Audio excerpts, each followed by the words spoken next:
அளவுக்கு அதிகமா நீங்க நிறையவே தண்ணி குடிப்பீங்க and அது உங்களுடைய உடம்புக்கு நல்லது அப்படின்னு நீங்க நினைச்சிட்டு இருந்தீங்கன்னா கண்டிப்பா நீங்க இந்த வீடியோவை பார்க்கணும். 2009ல அமெரிக்காவில் இருக்கக்கூடிய எலிசா வைட்மன் அப்படிங்கிற பொண்ணு ஒரு நாள் எப்பவும் போல அவங்க வீட்டு வாசல்ல எக்ஸசைஸ் பண்ணிட்டு இருக்கும்போது அவங்களுடைய தொண்டையெல்லாம் வறண்டு அவங்களுக்கு தாகமானது எடுத்திருக்கு.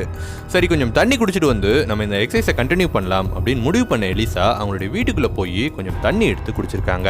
பட் அந்த தண்ணியை குடிச்சு அடுத்த 10வது நிமிஷமே அவங்களுடைய சுயநினைவு இழந்த எலிசா அவங்களுடைய வீட்டு வாசல்லையே மயக்கம் போட்டு விழுந்துடுறாங்க. இதை பார்த்து அவங்களுடைய பக்கத்து வீட்டுக்காரங்க உடனே அவங்கள ஒரு ஹாஸ்பிட்டல் கூட்டு போயிருக்காங்க. அந்த ஹாஸ்பிட்டல்ல அவங்களை செக் பண்ணி பார்த்தப்போ அவங்க ரொம்பவே டீப்பான ஒரு கோமா ஸ்டேஜில் இருக்கிறது தெரிய வந்திருக்கு.